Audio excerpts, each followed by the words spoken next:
Alright. Give praise and honor to us. Yahushua. In the name of His Son. Let's jump to Lamentations chapter 3, verse 27.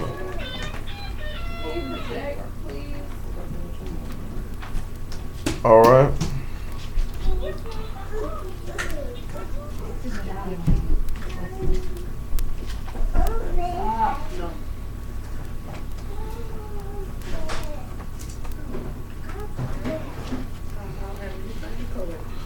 Let's go to, we have Lamentations chapter 3, verse 26. It says, it is good that a man should both hope and quietly wait for the salvation of Yahuwah.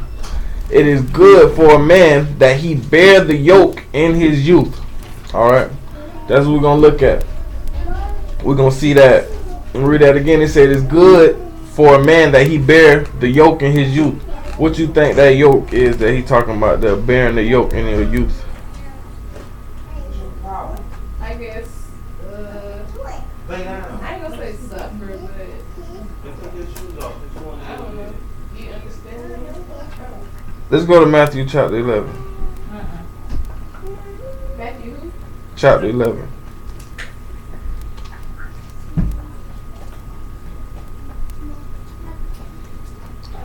Alright, and let's jump down to verse 27. All things are delivered unto me of my Father, and no man knoweth the Son but the Father. Neither knoweth any man the Father save the Son, and he to whomsoever the Son will reveal him. Come unto me, all ye that labor and are heavy laden, and I will give you rest. Take my yoke upon you, and learn of me, for I am meek and lowly in heart, and ye shall find rest unto your souls. For my yoke is easy and my burden is light. Alright, so we see that Lamentations chapter 3. It says, take that burden on, or take that yoke on in your youth.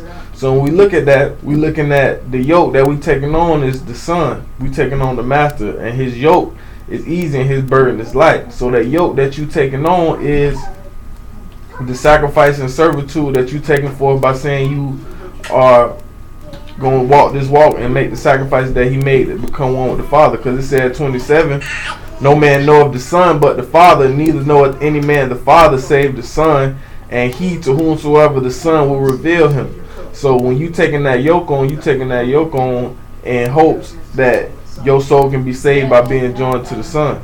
Alright. Now let's jump to an example. Let's go to Luke chapter 2. Alright. Everybody in here right now pretty much young. When we say young, everybody in here under 30 besides 2. Alright. So when we look at that, we can look at that and see how at this point with the decision that we took and made to walk after the Mashiach and take on this faith and take on this suffering, we have taken on that yoke. We taking on that yoke at a young age. We're going to see as we read that us taking on that yoke in that young age is good to do that, because a lot of things that we may have experienced without the word or outside of the word, we have saved ourselves the trouble of having to go through life and having to go through a bunch of different things and then having to come back and be humble to try to receive his word. And we're gonna see that too. Let's see an example of the master. We're at Luke chapter 2, verse 41. It say, now his parents went to Jerusalem every year at the feast of Passover, and when he was 12 years old, they went up to Jerusalem after the custom of the feast. And when they had fulfilled the days as they returned, the child Yahushua tarried behind in Jerusalem, and Yosef and his mother knew not of it. But they, supposing him to have been in the company, went a day's journey, and they sought him among their kinsfolk and acquaintance. And when they found him not, they turned back again to Jerusalem seeking him. And it came to pass that after 3 days they found him in the temple, sitting in the midst of the doctors, both hearing them and asking them questions. And all that heard him were astonished at his understanding and answers. And when they saw him, they were amazed. And his mother said unto him, Son, why hast thou thus dealt with us? Behold, Thy father and I have sought thee sorrowing. And he said unto them, How is it that ye sought me? Wish ye not that I must be about my father's business? Alright. So now we see an example of the Mashiach taking on that yoke, or taking on that burden early, because we already know he was born of the Ruach HaKodesh, meaning that he had understanding and he was already set up to bring forth that yoke. Us in that, following that example, when we go back to Lamentations, we're going to see that we taking on that yoke early, and you deciding to take on that burden early and take on that responsibility of living in this man's word and taking on that responsibility of purging your life early. It's going to be hard. But you got to understand that you doing that early is no different than he say that that you should be strengthening the wife of your youth. When you take on a wife young, when you take on responsibility young, it usually makes you a better person, because you're able to take on that responsibility early and learn from the mistakes that you might have made when you older, versus you taking that responsibility and making them mistakes early, so that you strengthen and making better decisions, especially word wise. All right. So when we see the master being about his father's business, that's what we doing when we taking on that yoke early. We are taking that oath and saying that we're going to be about our father's business at a young age, so that as we live our life, that light going to shine through our works. All right. So let's take another look. Let's go to 1 Timothy 6. 1 Timothy chapter 6, verse 1.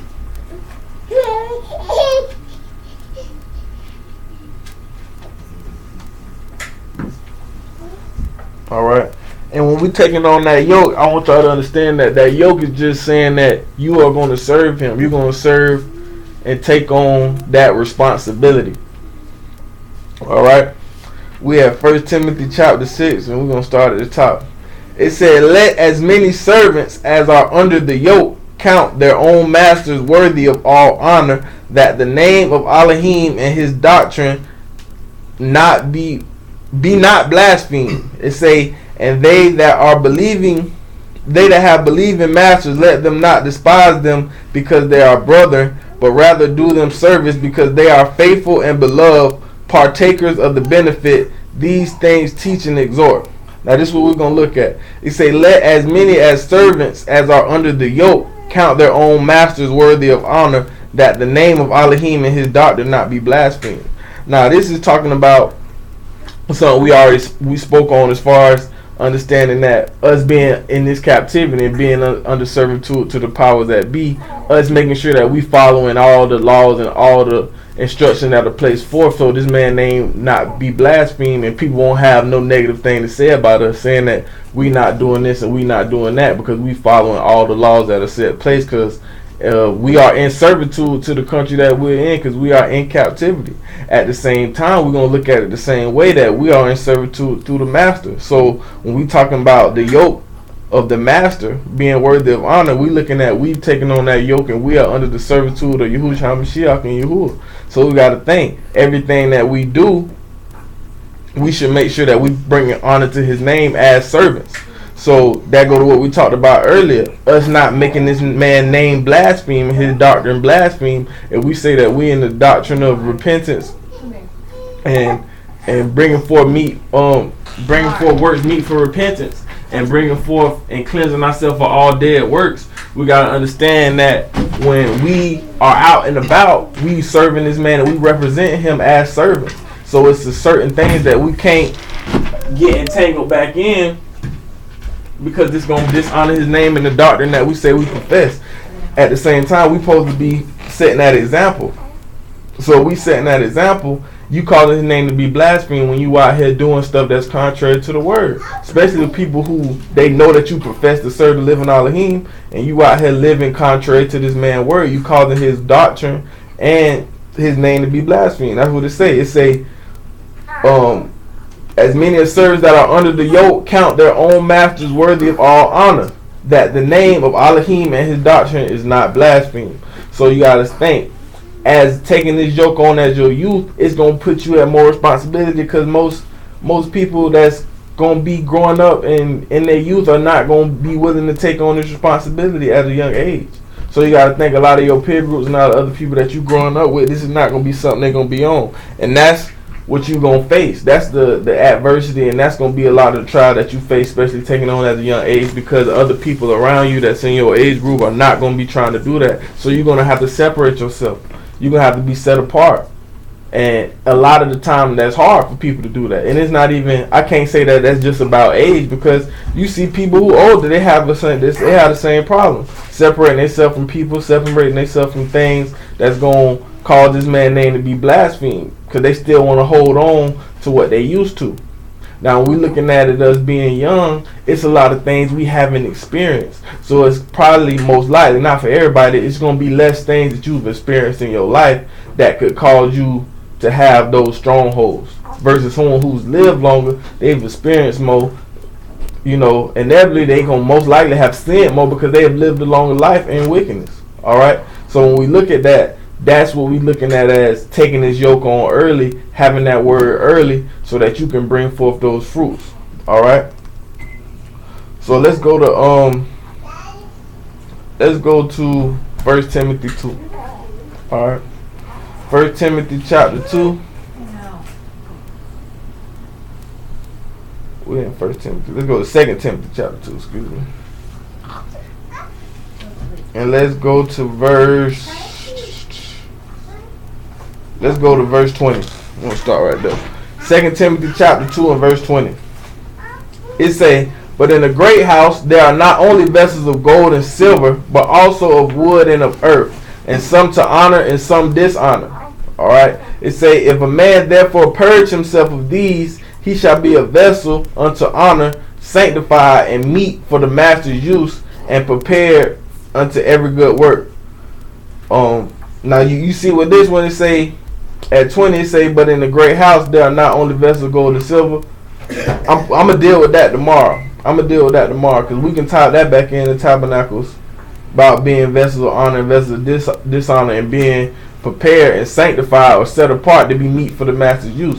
But this is what we came in for verse 22. It say, flee also youthful lust, but follow righteousness, faith, charity, peace with them that call on the master out of a pure heart. So right here it's saying that you got to flee those youthful lusts. And a lot of the youthful lusts and a lot of the sins that we've committed is what hold us back from being complete and made whole in Yahushua HaMashiach, because we have God immersed, we have made that over, we have entered into that covenant with this man, and at the same time it's a lot of youthful lust and a lot of things that we haven't fully let go, which is going to separate us from that covenant. Because we know the sin is what separated us from him. If you haven't let those youthful lusts go and you have not fled from them, inevitably it's going to end up coming right back and separating you from Elohim, because you haven't really died. And everybody in here at this point has been immersed. So what we've already talked about, if you're not fleeing those youthful lusts and you're not really killing yourself, it's going to come back around and it's going to leave you up for a candidacy of you losing your privilege, you losing your eternal life. Inevitably you going to hell because you haven't really fled from those lusts. And when I say flee from those lusts, you're going to always have trials and tribulation. That's what Peter tells us about the trials and tribulation. You got to count that. That's part of your walk. That's part of your yoke or your burden. You're going to always have to fight those tribulations until you're gone, because you got to prove yourself worthy to endure to the end. All right. So when we talking about fleeing your youthful lust, who can we look at in the law that flee some youthful lust, or flee some lust in general? Joseph. Let's look at that. Genesis 39. Let's go there.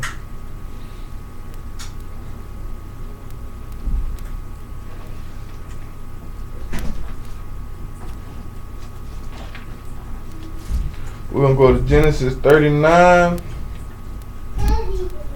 And let's jump to verse 7. We're going to go to Genesis chapter 29, verse 7. Well, 39, verse 7. It say, "And it came to pass after these things that his master's wife cast her eyes upon Joseph, and she said, Lie with me. But he refused, and said unto his master's wife, Behold, my master wotteth not what is with me in the house, and he hath committed all that he hath to my hand. There is none greater in this house than I, neither hath he kept back anything from me, because thou art his wife. How then can I do this great wickedness and sin against Elohim? Alright, let's stop there. So we can tie that right back into Timothy about being that servant and you being under that yoke. Joseph is under the yoke of Potiphar in his house. He is a servant of his house.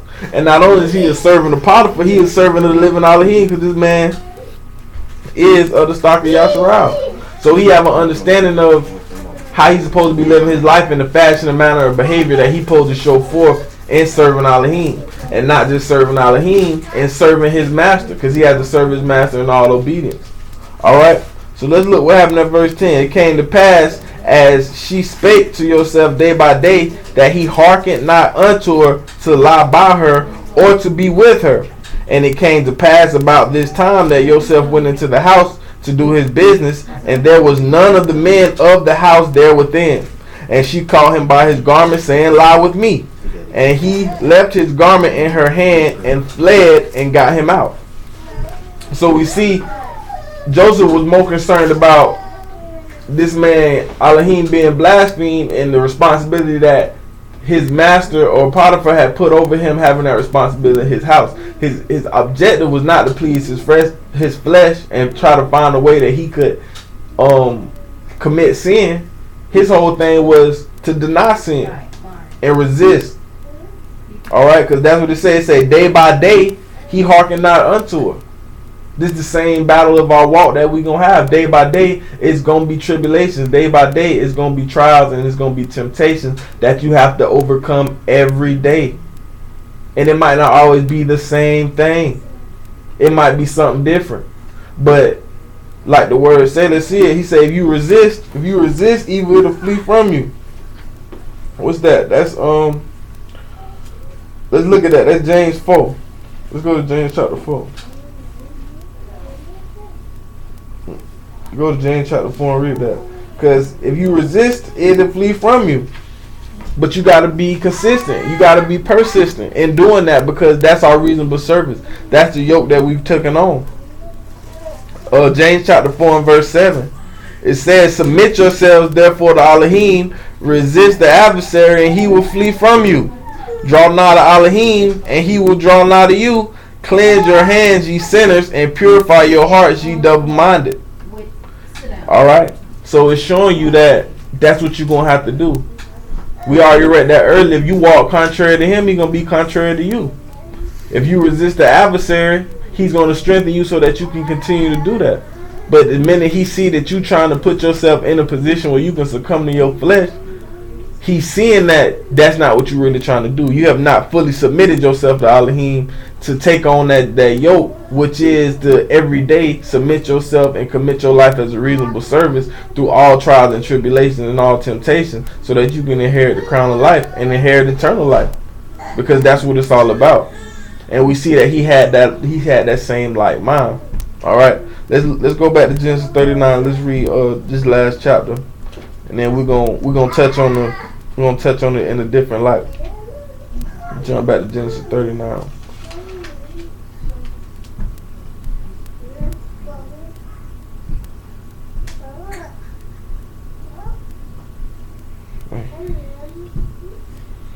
All right, we was at verse 12, verse 13. It saying, it came to pass when she saw that he had left his garment with her and had fled forth, that she called unto the men of her house and spake unto them, saying, See, he hath brought an Hebrew unto us to mock us. He came in unto me to lie with me, and I cried with a loud voice. All right, so now it's showing you how you gonna face that tribulation. And not the tribulation of you being tempted, but the tribulation of people speaking falsely on your name for what you're doing. Guess what? Because you make it easy for people to be able to blaspheme this man's name and to see your service when you give them something to say. When you do stuff that's contrary to the word, and you around people that's contrary to the word, and you committing deeds and acts that you know is looked upon as sin in this man's eyesight, it's easy for them to blaspheme Elohim, because you giving them leeway to blaspheme Elohim. You giving them reason because you making it easy for them versus you being lied on. They bearing false witness on you. You understand? Because once they do that, they don't have nothing on you. They can't really say nothing to you. Like the Pharisees they try to catch Yahushua in his talk. They try to find ways that they can find fault with this man when he's walking blameless and he walking perfect. That's what we got to see. Because when you walking contrary, you giving the adversary, you giving people reason to talk and people reason to blaspheme this man's name. And that's what y'all gotta be mindful of. It's about being that servant. Like we talked about, it's not about being about yourself. It's about how your actions, what you do, affect Elohim. And not only how they affect Elohim, you gonna be the one that's paying that price. Cause he gonna avenge your blood for causing this man's name to be brought to naught by your actions. When you already said that you committed to this man's yoke, that you gonna take on this man's yoke and take on this man's burden, or lay your burdens down to take on this man's yoke, because that's the oath and that's the promise that you've made to this man. All right, let's go to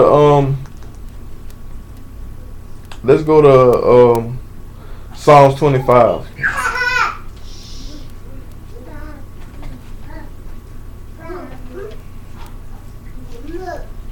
All right. Psalms 25 verse 7. It says, remember not the sins of my youth, nor the transgressions according to thy mercy. Remember thou me for goodness sake, O Elohim. Good and upright is Yahuwah, therefore will he teach sinners in the way. Alright, let's start right here and let's jump to Hebrews chapter 5.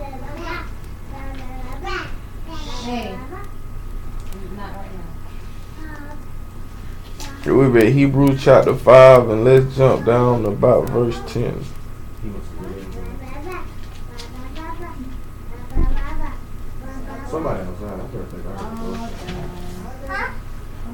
Matter of fact, let's start right here, Hebrews chapter 5 verse 12. It says, For when for the time ye ought to be teachers, ye have need that one teach you again, which be the first principles of the oracles of Elohim, and are become such as have need of milk and not strong meat. For everyone that uses milk is unskillful in the word of righteousness, and he is a babe. Alright. So let's look at this. This is what we're going to look at. So when it talk about everyone that uses milk is unskillful in the word of righteousness, he is a babe. What y'all think that's talking about? Do y'all think that's talking about literally being a young person in the word, or you feel like that's talking about being inexperienced in the word? Because it's a difference. You know what I'm saying? It's a difference between being inexperienced in the word and being a young person. Because it's older people that are babes in the word because they are inexperienced and unskilled in the way of righteousness or in the word of righteousness. And that's what I wanted to bring forth, because when you saying that, matter of fact, let's go to Psalm 26. Matter of fact, come here outside. Let's go to Psalm 26. Well, no, we at 25 and 7. I'm sorry, that's what it was at. Let's go back to that, and I'm gonna show you that's why I brought that forth. All right, it said again, remember not the sins of my youth, nor the transgressions according to the mercy. Remember thou me, oh, for goodness sake. So let's take this route. So when we look at it, when we go to Hebrews chapter 5, talking about being a babe, first off, we got to understand that it's people that's in this word that are unskillful in the word, no matter what their age are. And just like we saw Yahushua and him having that ruach, he was able to bring forth the word, and he had skill at the word at his youth. So we're going to see that that's another thing. At your youth, you being able to bring forth the fruits of righteousness in your youth is going to manifest you being more skillful in the word at your youth, and not being somebody who's seasoned in the word, or someone who's of age but don't have no skill in the word. Because that's what we're looking at. You good? Oh. All right. So that's what we're looking at. So this is what we got to understand. So when we go back and look at that, we got to look at us all being young, and this is why I want to bring this forth. It's people in the Word who are older, who just come into the knowledge of Elohim, and they older. So that means it's going to be more that they're going to have to forsake, because they've living their life a certain way in a certain pattern of living for so long that these things they're going to have to forsake so they can take on that yoke. Now when we look at it again from the aspect of what he's writing in Hebrews, if you a babe, you unskilled in the Word. So if you unskilled in the Word, and he's saying, remember not the sins of thy youth, you got to understand, it's still going to be sin and stuff you commit. And once you come into the knowledge of the Word, because you're a babe. And that's going to go back to us putting off the sins of our youth, fleeing the lust of our youth. Because guess what? If you 56 years old, you come into the knowledge of the Word, you're going to have to flee the temptation and flee the lust of your youth. The lust that you have taken on all your life because you didn't have the knowledge of Elohim. And therefore, if you still going to be a babe because you just coming to the knowledge of Elohim, and you're going to still have to be able to take this milk because you're not going to be ready for meat because you haven't been skilled in the way of righteousness. Alright? That's where we're going to have an advantage, because us being at this young age, we getting all the tools and all the resources necessary that we need now so that we can have the skills necessary, that we won't have to be babes even though we young. Because like we talked about earlier, a lot of people they link your age with the understanding and knowledge you have of the Word. They don't feel like people who are young and haven't been through this and haven't been through that are able to bring forth the Word or have an understanding of the Word on that level as somebody who done lived 40, 50, 60 years. They feel like that experience of living is supposed to have a direct reflection of their understanding of the Word, when we know that's not true according to the Word. So us being in this position where we're able to see that, that's where it comes to us having to kill our youthful lust. Because if we're not fleeing from them youthful lust, you're going to find yourself young in the Word, but you haven't matured. You still a babe, because you haven't let go of the stuff that's holding you back from becoming what y'all want you to be. And therefore, he going to withhold the knowledge and information that you need to become of age and skilled in the Word. So let's read that again. It says, we at Hebrews chapter 5, and we at verse 13. It said, for everyone that uses milk is unskillful in the word of righteousness, for he is a babe. But strong milk belongeth to them that are of full age, even those by reason of use have their senses exercised to discern both good and evil. So look at that. It's saying even those who by reason of use have their senses exercised. What y'all think it mean when it say that? Even those by reason of use have had their senses exercised to discern both good and evil. Usage of the word. What you finna say, D? Basically, it's like as you're young and growing, you still get a chance, or you get a time where your senses are being tried to discern basically what's good and bad. Right. Your skill in the Word, we can use Joseph for the example. That's what we just looked at. Joseph had enough skill in the Word to where he was in a position where he had to use his senses and exercise his understanding of the Word. He was able to use the skill to flee from that situation, because he saw that that was not a situation that was conducive to what he was trying to do in the lifestyle he was trying to live. See, someone who hasn't had that Word laid on their heart is not going to use wisdom in a situation like that. And that's how people fall back into sin, because you're not exercising the skill that you're supposed to have in this Word to be able to be made manifest your works. You understand? And that's what we're looking at age. That's how you see old people doing the same stuff over and over again, because they haven't exercised that skill and Word to be able to make proper decisions that they can change their manner of lifestyle and their manner of living. And they get stuck in their ways from that. And that's what I want y'all to see. You got to understand, you need to take this opportunity and take this decision that we all made seriously to walk in this Word. Because if you're not using it and exercising this skill, you're not going to be able to discern good and evil. You're going to be put in a situation every time you try, and your skill in the Word is weak, your faith is weak, and you're going to fail. And then at the end of the day, you damning yourself, because you said you taking on this man's word, and when he tries you, you failing. You understand? And once you fail that test, you up for the chopping block. You ought to go to hell just because he gave you all the resources you need. He gave you the word, and when he put you in the test, you failed. And you ain't had no reason to fail because you had the word, you had the tools, and all you had to do is study and be prepared to exercise judgment in the right decision. And that's what we got to see. And day by day, like we already read, day by day, every situation, every trial that he put in front of you, you got to show forth that you can exercise the wisdom to discern good and evil so that you can make the proper decision. And that's what we got to look at. That's what separates somebody who is a babe in the word and someone who's skilled in the word, regardless of your age. Regardless of your age, you taking on that yoke at a young age should sharpen your skills even more because you are going through different phases of your life, exercising that skill so that you can be made complete.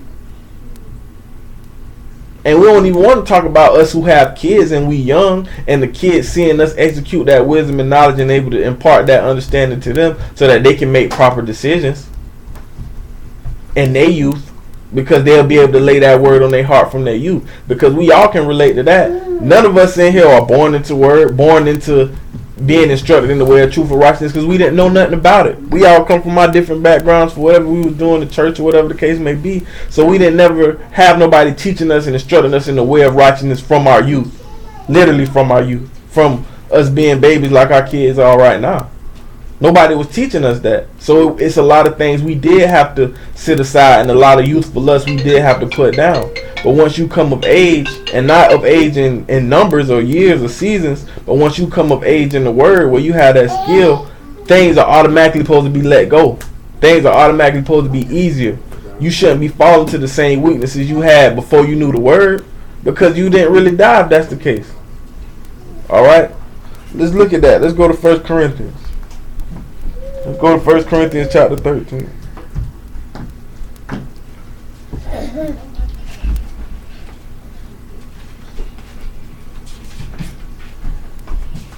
Alright.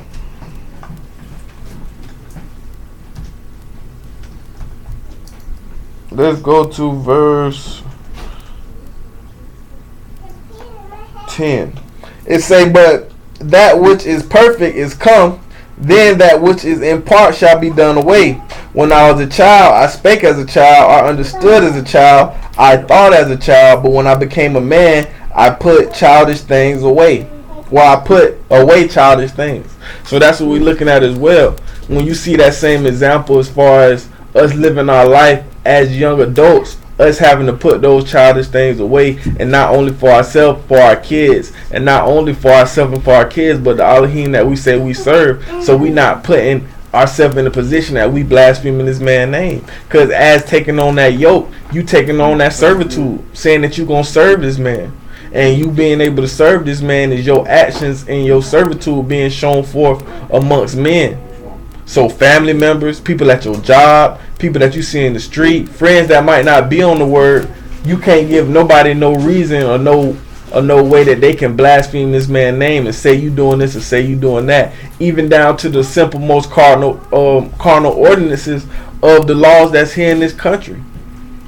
And that's what we were just talking about last week, about doing things by themselves. If they say you got to get a marriage license, get a marriage license. If they say you got to do this, they say you got to do that. Pay your taxes, do what you're supposed to do. Don't put yourself in a position where you got to be in these people's face because you ain't doing what you're supposed to do on a regular level.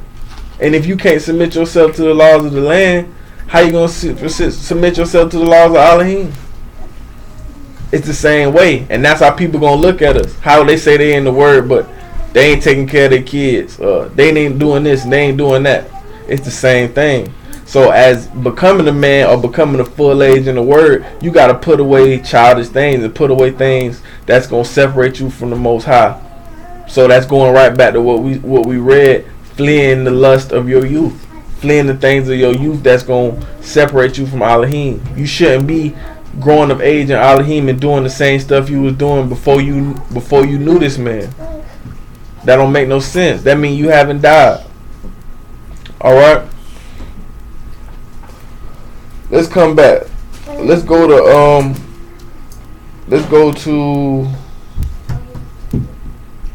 Let's go back to Psalm 25 real quick. I want to read one more thing, and then we're going to go to Ephesians 4.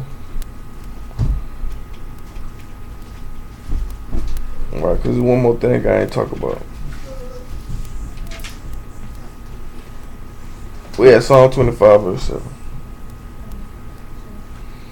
It say, remember not the sins of my youth, nor my transgressions according to thy mercy. Remember thou me for goodness sakes, O Yahuwah.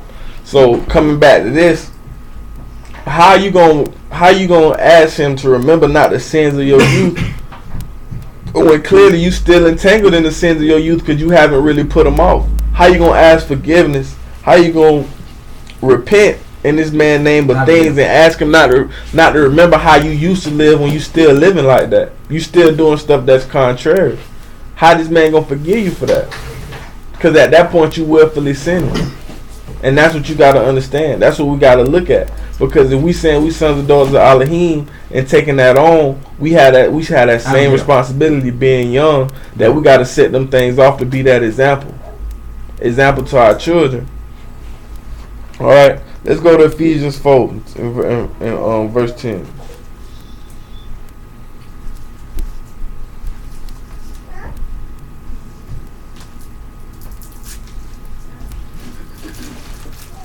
Matter of fact, let's go to Gail. Come here. Yeah, let's go to verse 10. It say we're at Ephesians 4 verse 10. It say he that descended is the same also that ascended up far above all the Shamahims, that he might fill all things. And he gave some apostles and some prophets and some evangelists and some pastors and teachers for the perfecting of the Kadeshim, for the work of the ministry, for the edifying of the body of the Mashiach, till we all come in unity of the faith and of the knowledge of the Son of Elohim, unto a perfect man, unto the measure of the stature of the fullness of the Mashiach. Alright? That we henceforth be no more children, tossed to and fro, and carried about with every wind of doctrine, by the sleight of men, and cunning craftiness, whereby they lie in wait to deceive. Alright? And that's another thing we got to look at too. When you unskilled in the word, not only are you not able to use skill and wisdom in your flesh and getting yourself out of situations that attest to your faith, you not able to discern who for you and who not for you. Because we already know that there's going to be people, false teachers and false preachers. But guess what? If you don't have a full grasp of the word, somebody can tell you anything about the word and have you going off and doing something that you ought not be doing. Because you got to have that understanding for yourself. That's why we're looking at here. He said he gave prophets, evangelists, preachers, teachers, apostles, pastors. All these people are out here for the perfecting of the Kadeshim, so that we all can come into one mind and unity and having the like mind on all the situations and on everything as far as come from what the word is saying. So with us having that outlook, you got to be able to discern who's for you and who not for you. Because as we already seen with just a lot of the events that happened in the last year, we see that everybody that say they want to live this life and take on this yoke and walk in this man word, everybody not genuine. Everybody not really trying to do that. Everybody don't really want the same thing. So first you got to be able to discern, like it say, good and evil, so you can know who's gonna have the like mind. So you can join yourself to people who are really in the body, so that your faith and your understanding can be perfected. Because if you got a teacher bringing forth the word, you got to be able to be sure that what he bringing forth is the word of Yah, and he not bringing his opinion or not bringing his feeling, and you be swayed by that. Or like Dwayne talked about earlier, you going for the messenger, or how he presenting the message and what he's and how he carry himself versus what he's saying out his mouth, and the understanding that he brought forth. Because that's looking at it through a carnal light instead of spiritual. And that's what we talked about earlier. You got to understand all that comes from being of age in the word. And it comes from not just you sitting down and listening to somebody preaching to you and you taking in the word. Are you seeking this man's word yourself? Are you going out and reading yourself and trying to get understanding? It's more than just we meeting up and everybody talking about the word and we listening to whoever preaching. Are you going and reading on your own? Cause that's part of you taking on that yoke too. If you saying you profess to believe in this man, how much energy outside of stuff that you are mandated or that's mandatory for you to do, are you going out there and doing that? Just cause you say you a Yahudi and you done got immersed, it don't just stop there. And you fleeing temptation and killing off your flesh. You still have to bring forth and have a perfect understanding of this man's word. Because you're going to have teachers that will offer you that. But if you're not reading it for yourself and you're not going out and seeking this man, how can you be saved? And that's one thing being young, that's where sometimes we have a disadvantage, because there's so much stuff we feel like we want to do, we should be doing, because we young, we haven't done this and we haven't done that. Granted, we got families, we got kids. At the same time, you still got to take time aside for this man and his word, outside of just meeting on Shabbat or somebody teaching you. And that's something that we all individually gonna be held accountable for, because when he know what you're doing and what you're not doing, just like you know how often you giving this man his time and how diligent you being about seeking this man's face, and it's gonna show in your work. Stuff that you do physically affect you spiritually. Just like sin affect you spiritually, you not seeking this man affect you spiritually, because you're not strengthening your spirit, especially if you're not actively around people all the time that's just in the word and you talking about the word. Because we going out amongst the world of sinners. We around sinners all day, every day, outside of when we with each other. How you think that affect your ruach? It's gonna affect your ruach, especially if you know you're not where you need to be mentally and spiritually, and having the understanding that you're supposed to have. When you put in them situations, it's gonna show forth whether you able to discern. So you gotta be conscious of that. All right.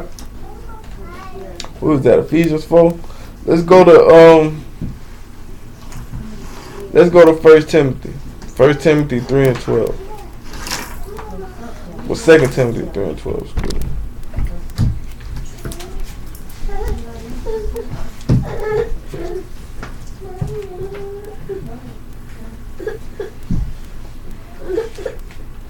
All right.